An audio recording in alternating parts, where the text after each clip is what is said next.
This video is brought to you by viewers like you. Thank you. Make sure to subscribe and help get this video to 4,000 likes.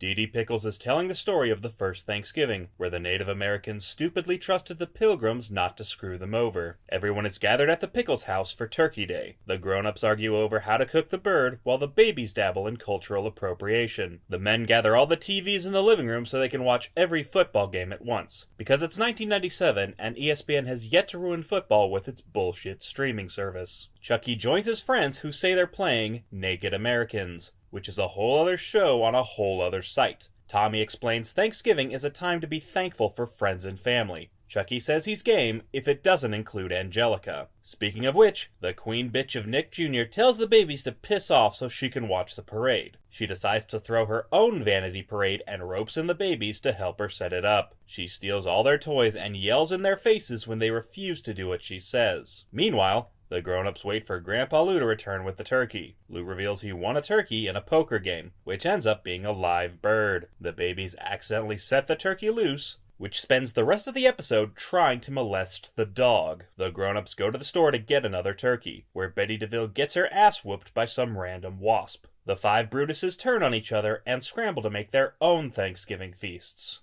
It too, Howie? Back at the house, the babies try to catch the turkey so they can invite her to their pretend dinner. Angelica is about to put on her craptastic parade when she trips over her own 2 feet. She finds the turkey and gleefully tells the babies their feathered friend is destined for a dinner plate. Angelica threatens to snitch them out to their parents unless they help her with their parade. She makes the babies set up all her janky floats and tricks the turkey into leading the procession.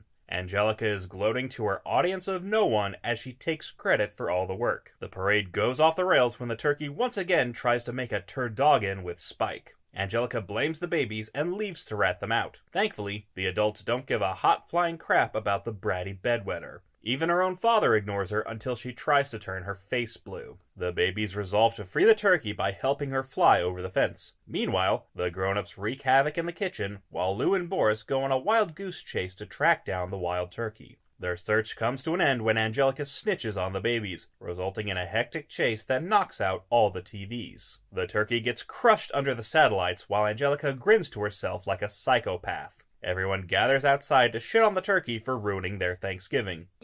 You ruined our dinner. Pretty sure you did that yourself, Betty. The grown-ups are about to roast the turkey alive when the babies throw themselves in the line of fire. The grown-ups realize how foolish they've been and apologize to each other for acting like jackasses. With all the food ruined, Tommy offers his box of Reptar cereal for everyone to share, which is cute. But are there no pizza places open on Thanksgiving in this town? Everyone gives thanks for their cereal dinner, except for Angelica, who spends the whole night perfecting her resting bitch face. So this Thanksgiving, remember it's good to be thankful for friends and family, but also don't forget the questionable history of the holiday. Take time to talk to others instead of spending the whole day glued to the TV. Make sure to get your butterball ahead of time so you aren't scrambling to throw something together at the last minute. If you win a turkey in a contest, make sure it's already dead. But if it's not, don't let it around your house pets unless it's spayed. Oh, I haven't forgot about you. Let's review. Angelica spent all of Thanksgiving trying to put together her own vanity parade. She stole the babies' toys and blackmailed them into building the floats for her. She gleefully relished at the thought of their turkey friend getting slaughtered for a Thanksgiving feast, and threatened to tell unless she got her way. And even after she got exactly what she wanted, she still ratted out the babies, leading to a mad dash that ultimately ruined Thanksgiving for everyone. F you, wait, nope, that won't work. Angelica Pickles can go to hell. Angelica Pickles can get stuffed. Bite me, Angelica. Angelica can eat it. Sure, one of those will work. The babies are waiting to see Santa when Angelica cuts to the front of the line. She jumps on Santa's lap and lays out her lengthy list of demands. A collie and a 9/11 emergency surgical kit with working stethoscope.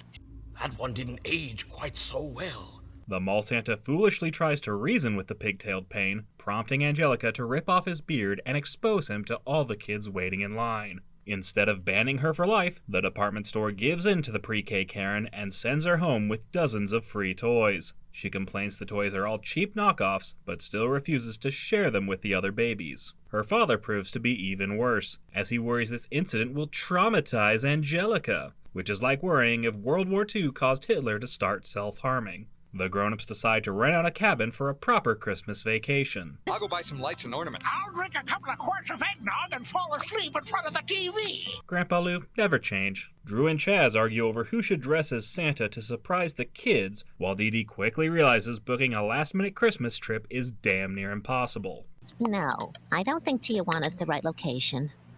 Meanwhile, Chucky tells Tommy he's terrified of Santa, even though Santa's the only home intruder we specifically teach kids not to be afraid of. Angelica is still pissed she didn't get a deluxe Barbie dream house from her department store meltdown. Since life has given her lemons, Angelica decides to make lemon juice, and pulls a gift of the Magi on the twins. Leave it to the anarchic ankle biter to take the most wholesome Christmas story ever and twist it into a wet dream for predatory capitalists. Grandpa Lou gathers the kids to tell them how Santa only brings presents to good children, while naughty ones, hint hint, are punished with a giant lump of coal, a revelation which shakes Angelica to her core. On Christmas morning, Angelica wakes up to find all her gifts are full of coal. Santa shows up to put her in her place and buries her alive under a pile of coal.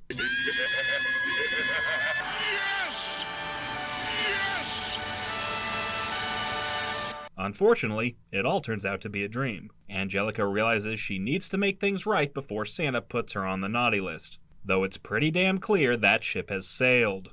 The next day, everyone drives up to the mountain resort. Tommy and Chucky plan to catch Santa by home aloning the crap out of the cabin.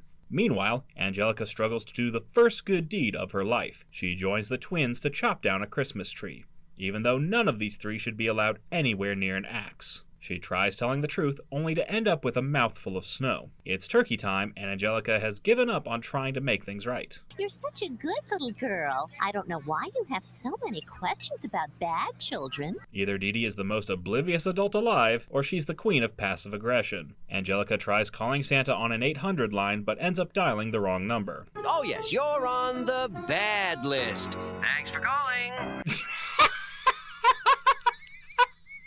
That night, Chucky's dad dresses up as Santa and tries going down the chimney, even though the babies are already asleep. The babies are woken up after their booby traps go off and get traumatized by the fake Santa. Christmas is ruined until the Santa that Drew hired shows up to give out gifts to the kids, including Angelica. The snot-nosed ne'er-do-well gets the exact toy she wanted, even though she failed to fix her fiendish fuck-up before Christmas morning. Sometimes trying to be good is as important as being good in the first place. Bullshit. Phil and Lil exchange gifts, and Angelica finally gives them back their toys. The twins thank her for doing the bare minimum to fix the problem she created. Angelica is eager to play with her new dollhouse, only to find a lump of coal inside, which is like eating your favorite pie with a little bit of shit baked in. Christmas is saved when Drew finds out the Santa he hired never showed up, which can only mean one thing. Chucky was right to be afraid of Santa breaking in all along. Let's review. Angelica foisted her wish list on a helpless mall Santa and exposed him as a fake when he refused to give in to her demands. Her terror tantrum was rewarded with a mountain of free toys, which she immediately discarded as trash. She tricked the twins into trading away their favorite toys in a calculated effort to ruin their Christmas. She changed her mind at the last minute, not because it was the right thing to do, but because she was terrified Santa wouldn't bring her the toy she wanted. She took her sweet-ass time to do the right thing and only pulled it off at the last possible moment. And despite all her bullcrap, she still got the toy she wanted, though it did come with a healthy dose of karma. Angelica can eat it. It's Valentine's Day, and the babies are chowing down on heart-shaped cookies, despite having no teeth. An astute baby Phil points out the cookies actually look like butts. Chucky spits out his cookie, as he's a devout tit man. Angelica insists on dressing like Cupid so she can shoot arrows at her uncle. Angelica goes to tease the babies, who promptly polish off their ass cookies. Angelica tries to find her own cookies, but ends up settling for moldy couch candy. Nasty. Grandpa Lou enthralls the babies with a heartwarming story of how he got his first Valentine's Day handy on a cruise ship. The toddlers break out of baby jail and accidentally hit Spike with one of Angelica's arrows. Angelica tells the babies they need to find Spike a Valentine by the end of the day or he'll die of a broken heart. The babies try to set Spike up with Angelica's demon cat Fluffy. The feral feline takes one look at Spike before scratching him across the face. Clearly, this pussy is a bad influence on her cat. Instead of trying to find an animal that isn't an asshole, the babies try to force Spike and Fluffy together by taking a page out of Grandpa Lou's book. The babies dress up the animals like their grandparents and somehow avoid getting their eyes scratched out. Seriously, you ever try to put a shirt on a cat? The babies wait patiently for their pets to bang, only to find Spike has fled the scene. Meanwhile, the grown-ups prepare for a costume party as we see Chucky's dad is down to fuck. He rents a vintage car for the dance, but ends up locking the keys inside. The men try to get the keys out, only to get all their arms stuck in the car window.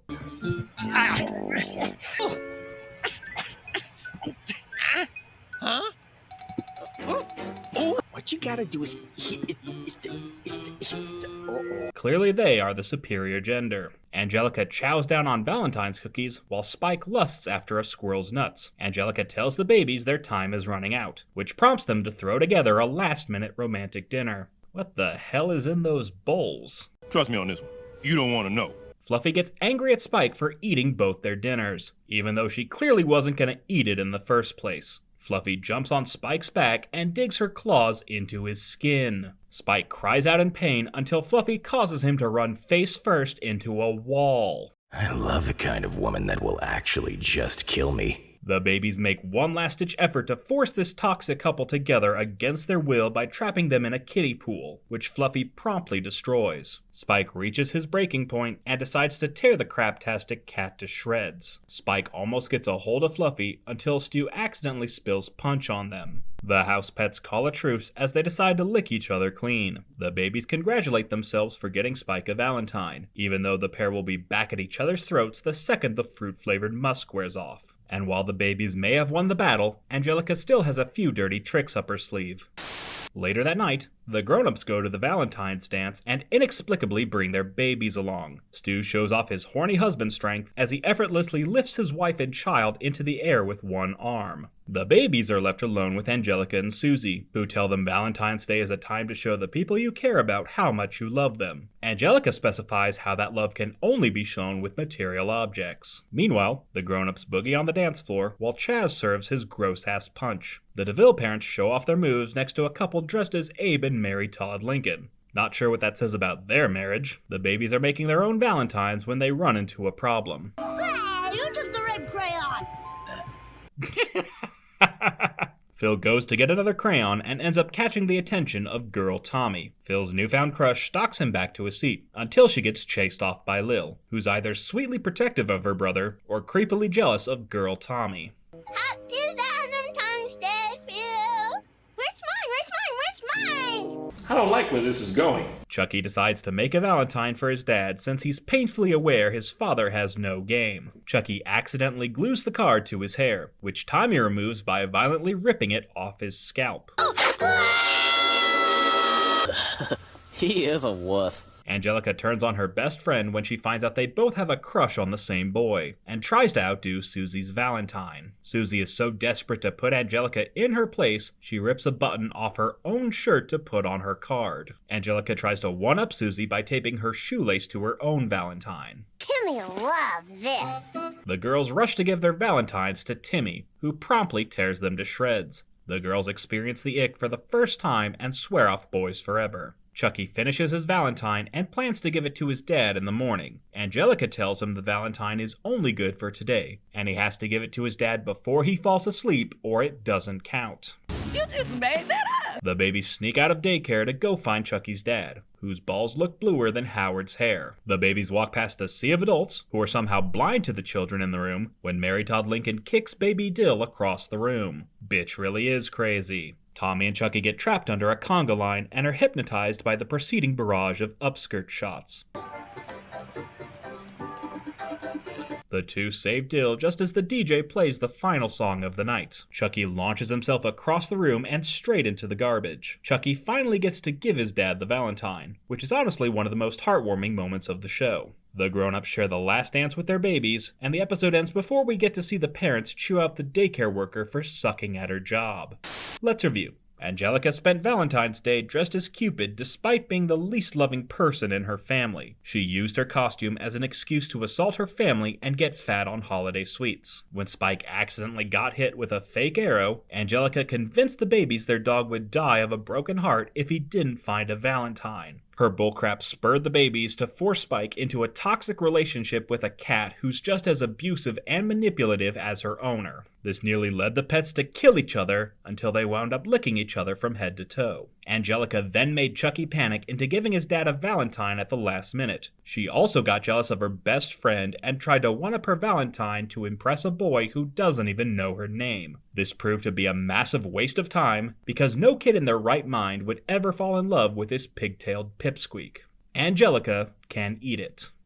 The episode opens with Angelica making a life-size sculpture of her head by gluing macaroni onto the world's fattest watermelon. Angelica yells at the babies for messing with her Mother's Day gift. She uses her superior intellect to explain how a Mother's Day gift is a gift you give your mother on Mother's Day. What do we got to give them presents just for being moms? In your case, it's to say you're sorry. Dang! We're barely a minute into the show, and she's already coming in hot with the wicked burns. Angelica says she wants to give her mom a sculpture of her head so she can have two of her, because a second Angelica is clearly what the world needs. The twins try to figure out what gift to give their mom, as Phil suggests they give her a piece of his homemade taint taffy. Stuck.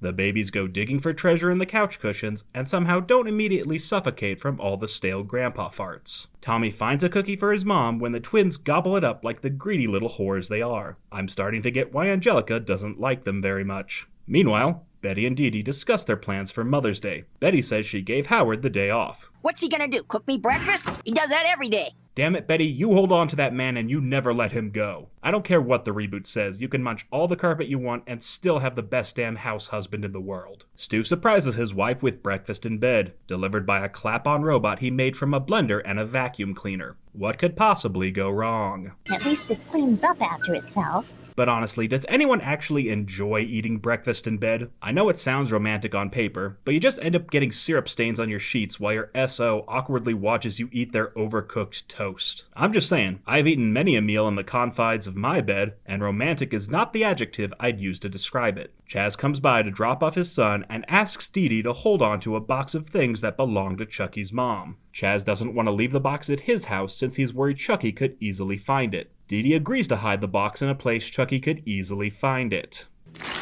The babies put together a pile of potential gifts and what the hell is that? No, I will not ignore it. It's literally in the damn center of the frame. I know some of you get mad when I make dirty jokes about these kids shows, but come on. Some of these just gift wrap themselves. Chucky says he can't make a Mother's Day gift because he doesn't have a mom. Nobody likes a bummer, Chucky. The babies scour the backyard for possible presents as Phil and Lil reminisce over when they were breastfed by Betty. Lucky bastards. Tommy remembers the first time he saw his mom back when he was in an incubator, while Chucky only has a vague memory of his mom in her garden. And don't get me wrong, this is a sweet scene, but how the hell do these babies remember any of this? I can't remember what I had for lunch 3 days ago, and you can't remember what you had for lunch 3 days ago.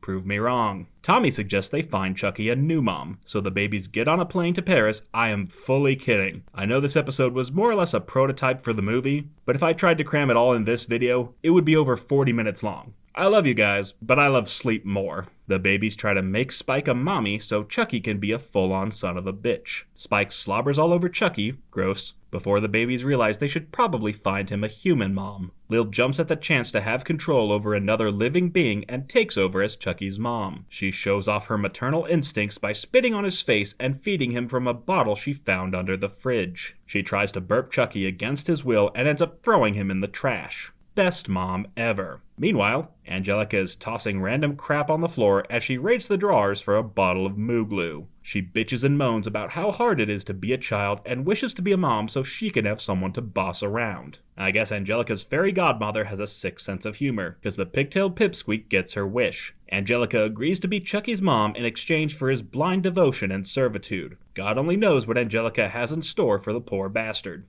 Angelica makes Chucky her personal bitch boy, and only addresses him by his slave name. Blaine is busy right now. Chucky's a stupid name. Blaine's a TV name. I can only think of one TV character named Blaine, and that show came out 15 years after Rugrats. Who the hell is Angelica referring to? It would seem Chucky has overdosed on copium as he praises Angelica as the best mom in the world. Geez, is the bar really that low? The babies try to save Chucky from his fate, only to be shooed off by the harebrained homewrecker. Meanwhile, Dee Dee takes her mom to the mud spa, while Stu and Betty go to the basement to fix the breakfast bot. Well, even Edison had his off days. Of course, he made things that were useful. Did he, though? Turns out Stu used an AI algorithm to train the machine how to be the ideal mother and housewife, which sounds incredibly sexist, until you remember that's the same basic plot of Smart House. You trying to do a Smart House right now, Stu? Did this episode somehow inspire the greatest Disney Channel movie ever made? Why you boring me? I'm right. Chucky manages to finish Angelica's sculpture without clawing his eyes out. Angelica tells him it's not finished without a hat. Everybody knows all good statues got hats. You mean like these?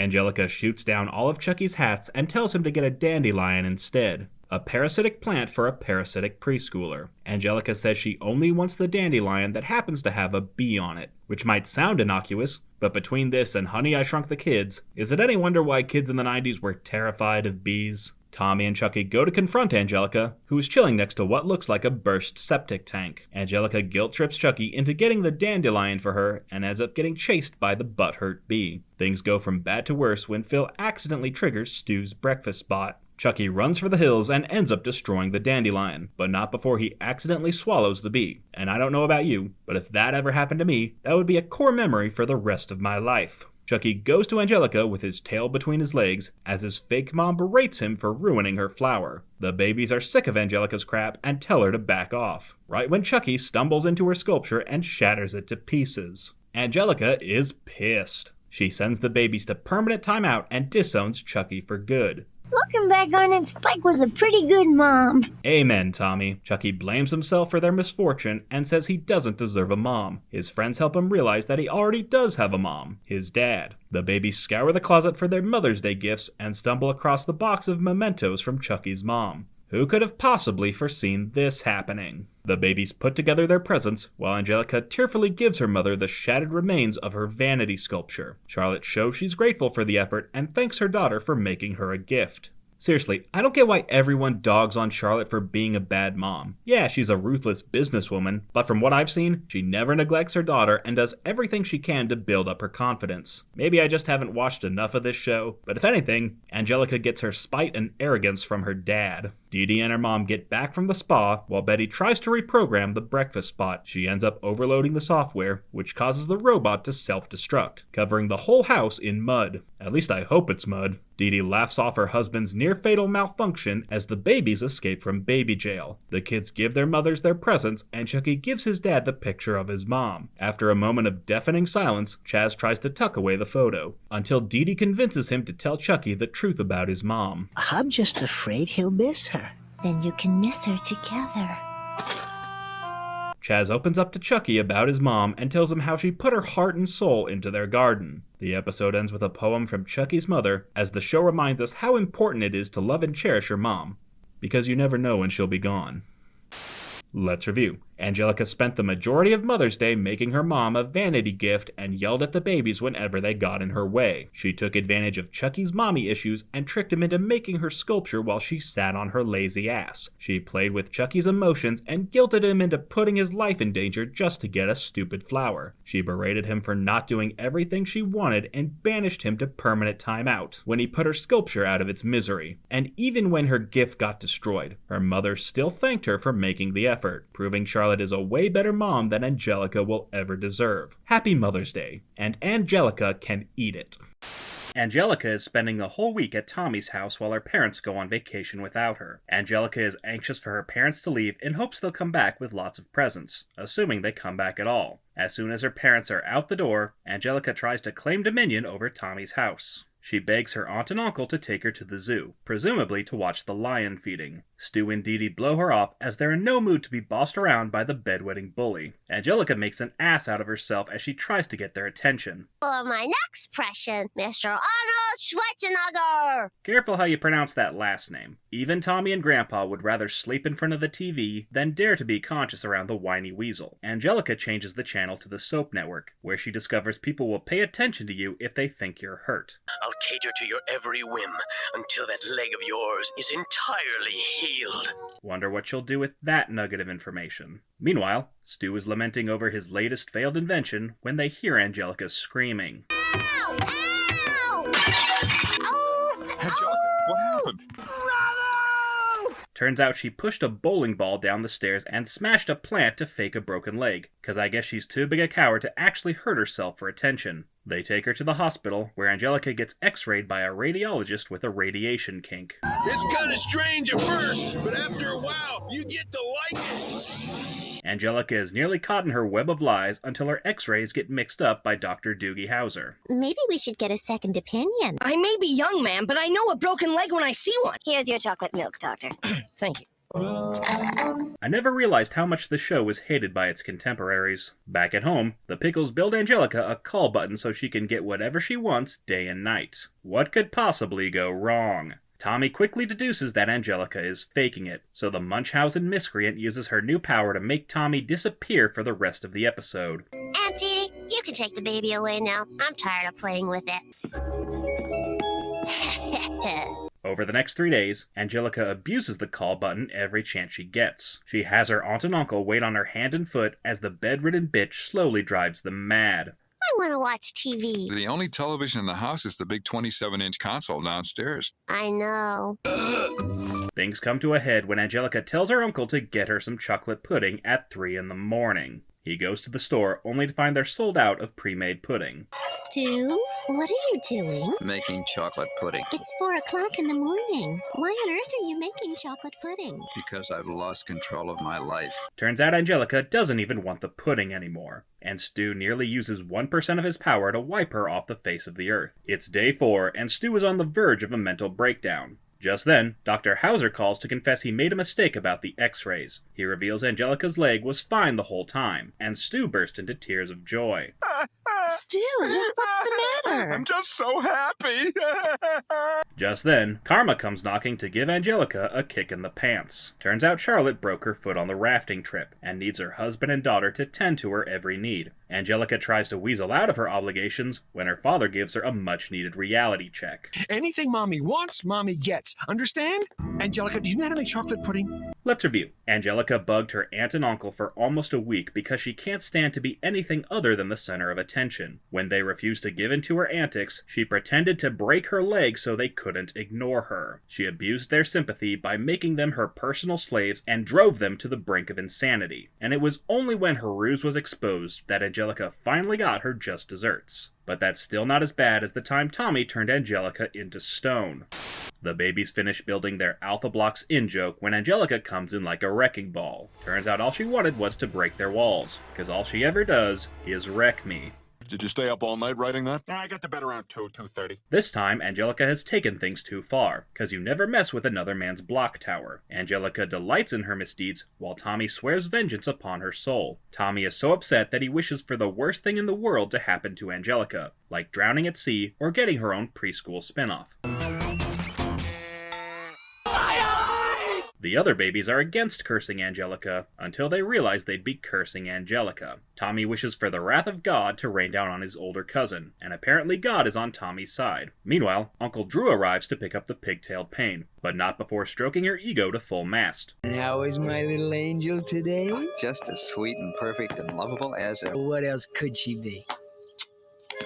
How is Drew Pickles not considered the worst dad in cartoon history? Drew asks his brother to look after a present he got for his wife, which turns out to be a sculpture of his personal deity. A perfect representation of my little angel. Yeah, a perfect representation in the sense that it looks like a giant kidney stone, sure. Stu insists on moving the scary sculpture outside, lest his house burst into flames around it. The brothers move it outside, where the babies are still playing unsupervised. The Rugrats are taken aback by the igneous eyesore, as they assume Tommy's wish turned Angelica into stone. Oh, if only we could be so fortunate. Tommy regrets his wish, for some reason, and vows to turn Angelica back into a real girl. Hooray! The babies try to hide the statue from Dee Dee, who's preoccupied by her husband's abrupt nudity. Have you seen my underwear? I still can't find them! Stu, put on some damn pants. I'm not here to be a prude, but how is this okayed by Nickelodeon? TVG my ass. And apparently Stu's ass, too. The babies load Angelica onto the cart and end up crushing Chucky's spine.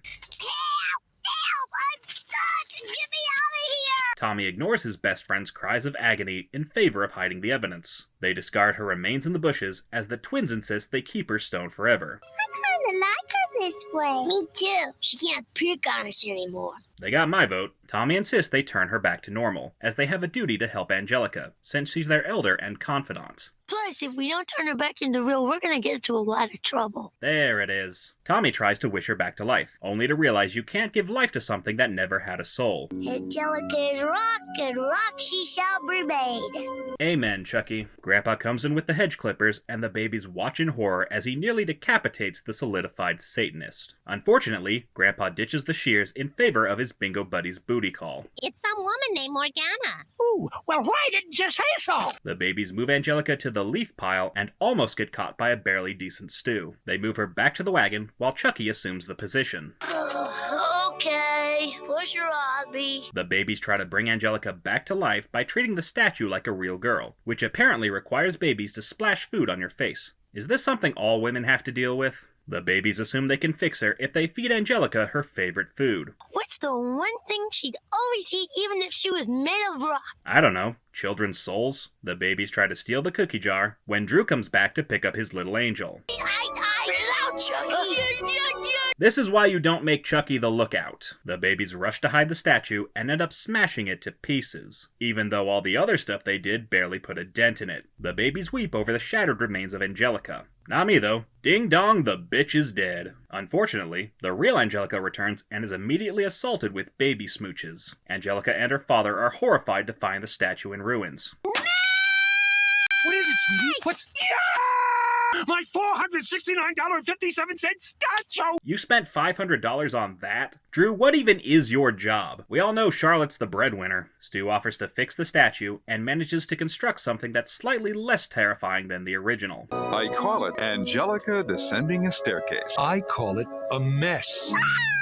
Let's review. Angelica made her cousin so mad that he wished for the worst thing in the world to happen to her. When it seemed like his wish came true, the babies realized they liked the statue better than the real Angelica. They only agreed to change her back to avoid getting in trouble, but still ended up smashing the stone goblin to pieces. When the real Angelica found out what happened to her statue, she threw a hissy fit so big she nearly made the whole block go deaf. Angelica can eat it.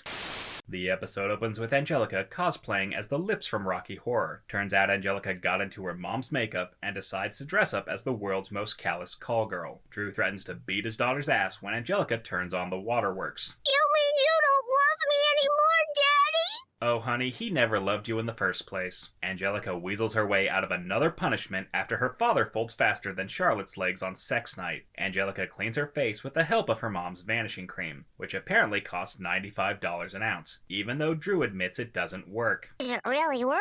Well, no, but your mother likes to pretend it does.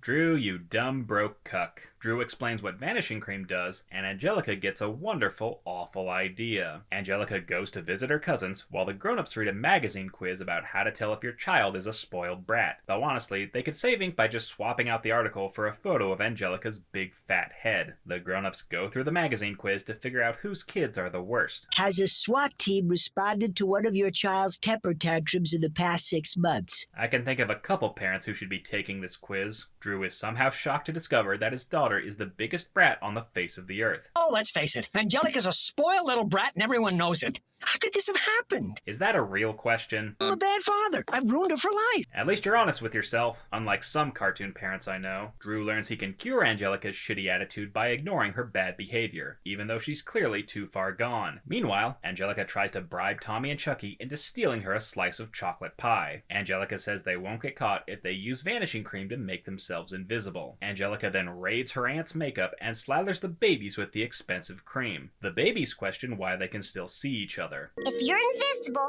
then you can see other invisible people. Actually, an invisible person wouldn't see anything at all because the cones of their eyes wouldn't process light. That's why the invisible man wears sunglasses, to cover up the fact that he's blind as shit. Angelica tricks the babies into thinking they're invisible by pretending she can't see them, even though she's making direct eye contact with them. The babies go to get the pie as Angelica waits with ample glee for the two to get in trouble. Surprise, surprise, the babies return with the pie and don't share any of it with Angelica. Good. Angelica is shocked the two didn't get caught and rationalizes the cream makes kids invisible to adults, which is a hefty leap in logic even for a 4-year-old. Angelica covers herself from head to toe in vanishing cream, and if I did my math correctly, that means she wasted over $2,000 worth of beauty cream. Don't ask me how I got my calculations. I had to Google the surface area of a 4-year-old child. That is now in my search history forever. Angelica saunters into the kitchen and her father is about to blow a gasket when the other grown-ups tell him to just ignore her, which is like telling someone to ignore their house burning to the ground. Drew tries to disregard the fact that his daughter blew herself, while Angelica wreaks havoc in the kitchen. She steals Aunt Dee Dee's glasses and dumps juice in her uncle's lap, like an asshole. The grown-ups continue to ignore the big blue meanie, while Angelica pushes her father past his breaking point. She dumps dog food on his head before cutting his tie in half and then gleefully confesses to sabotaging his job. You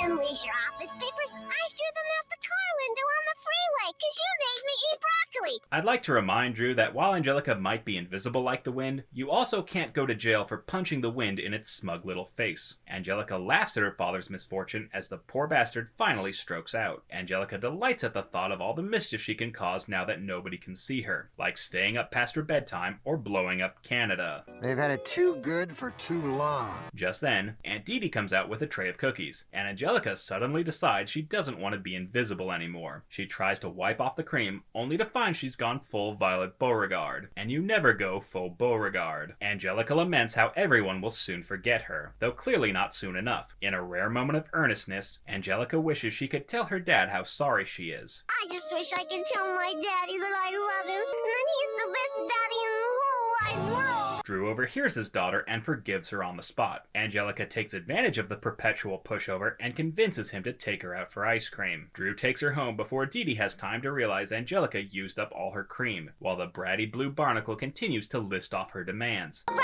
Mr. X exploding smash up down, Beverly Hills in your lunchbox. You'll get nothing and like it. Let's review. Angelica raided the adult's makeup twice and gaslit her father to avoid getting punished. She tried to trick the babies into stealing a pie so they would get in trouble instead of her. When her scheme backfired, she thought she could make herself invisible and wasted hundreds of dollars of overpriced cream. She went on a rampage and drove her father up the walls. She only regretted her actions when she thought she'd be ignored forever, which is a narcissist's worst nightmare. And even when she indirectly apologized to her father, she went right back to manipulating him the second he stopped ignoring her. But that's still not as bad as the time Angelica tried to make baby Lil disappear, because apparently Angelica has a habit of making children vanish into thin air.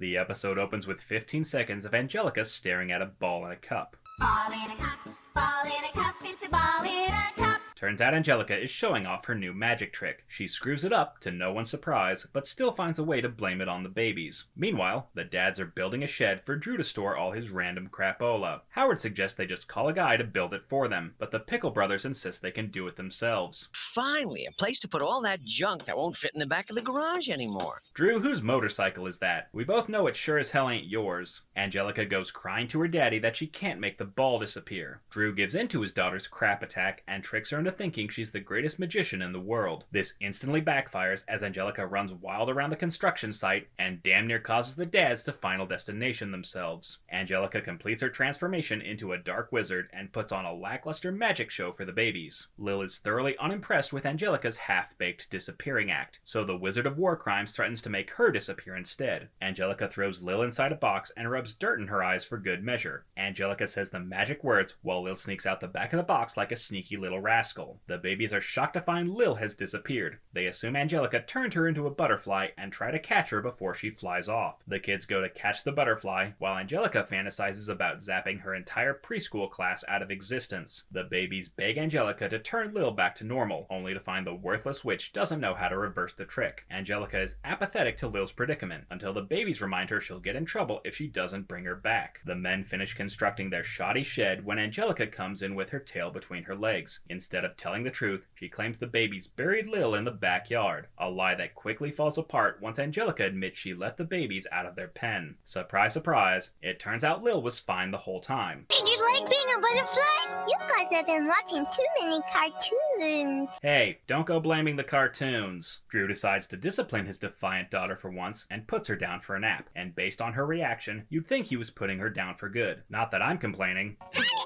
Come on, now, come on. It would seem all's well that ends well, until Tommy uses his psychic powers to blow up the shed.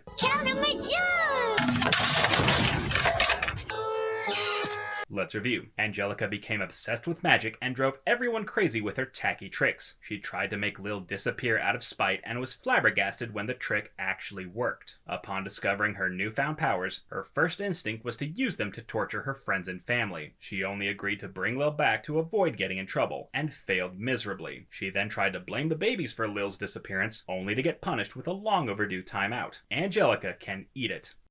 Wait! Is there a cartoon you want me to talk about? Patrons who join my $10 tier can pick which shows I cover on It's Just a Cartoon. There's a limited number of slots available, so sign up now.